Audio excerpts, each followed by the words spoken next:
2 മാസത്തെ ചൂടേറിയ പ്രചാരണം ഇടത് വലത് മുന്നണികൾ ഇഞ്ചോടിച്ചു മത്സരിച്ചു. സിറ്റിംഗ് എംഎൽഎയും എംപിയും തമ്മിലാണ് മത്സരം. വൈകിയെത്തിയ ബിജെപി സ്ഥാനാർത്ഥിയും ബിജെപി ജില്ലാ നേതൃത്വവും തമ്മിലെ അഭിപ്രായ വ്യത്യാസം തുടരുന്നതിനാൽ മുൻപ് നേടിയ വോട്ട് പോലും നേടുമോ അതോ യുഡിഎഫിന് വോട്ട് മറിക്കുമോ എന്നേ അറിയാനുള്ളൂ.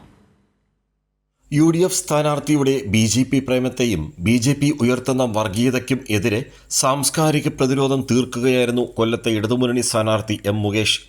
തെരഞ്ഞെടുപ്പിൽ മത്സരിക്കുന്നതോടൊപ്പം നിലപാടിൽ ഉറച്ച ന്യൂനപക്ഷ ആശങ്ക ഏറ്റെടുത്ത് മരണം വരെയും ഒപ്പമുണ്ടാകുമെന്ന വാക്ക് നൽകിയാണ് മുകേഷ് കൊല്ലത്ത് 1250ഓളം ബൂത്തുകളിലെ സ്വീകരണം ഏറ്റുവാങ്ങിയത്. തന്നെ 2 തവണ നിയമസഭാ തെരഞ്ഞെടുപ്പിലും സർവേയിലൂടെ തോൽപ്പിച്ച മാധ്യമങ്ങൾക്കും മുകേഷ് തന്നെ വോട്ടർമാർ MLA ആക്കിയതിനെ ചൂണ്ടിക്കാണിച്ച് മറുപടിയും നൽകിയിരുന്നു. ഒരു ബൂത്തിൽ 10 കുടുംബയോഗങ്ങൾ ചേരാൻ ഇടതുമുന്നണി തീരുമാനിച്ചിരുന്നു. 1250 ബൂത്തുകളിലായി ആയിരക്കണക്കിന് കുടുംബയോഗങ്ങൾ നടന്നു. 5000 ഭവന സന്ദർശന സ്ക്വാഡുകൾക്കും രൂപം നൽകിയിരുന്നു. ബ്രഹ്മാണ്ഡമായ പ്രചരണവും മുകേഷ് എന്ന കലാകാരന് രാഷ്ട്രീയത്തിന് അതീതമായി ലഭിക്കുന്ന സ്വീകാര്യതയും വിശ്വാസ്യതയും വോട്ടാകുമെന്ന പ്രതീക്ഷയിലാണ് ഇടതുമുന്നണി.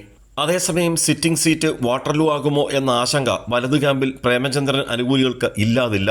മോദിയോടൊപ്പം വിരുന്നും മോദി മികച്ച ഭരണകർത്താവ്, മോദിയുടെ വികസനത്തിന് താൻ ഗ്യാരണ്ടി നൽകുന്നു എന്ന് കുണ്ടറയിൽ പരസ്യ പ്രഖ്യാപനം നടത്തിയതും മതന്യൂനപക്ഷത്തിന് മാത്രമല്ല ജനാധിപത്യ മതേതര വിശ്വാസികളിൽ പ്രേമചന്ദ്രന്റെ മേൽ വെച്ചിരുന്ന വിശ്വാസത്തിന് കോട്ടം സംഭവിച്ചതായും പറയുന്നു.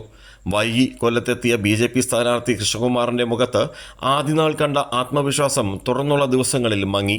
ബിജെപി ജില്ലാ നേതൃത്വം ഒരു വഴിക്കും സ്ഥാനാർത്ഥി മറ്റൊരു വഴിക്കും രംഗത്തിറങ്ങിയതോടെ തെരഞ്ഞെടുപ്പ് പ്രചരണം എങ്ങും എത്താതെ പോയി.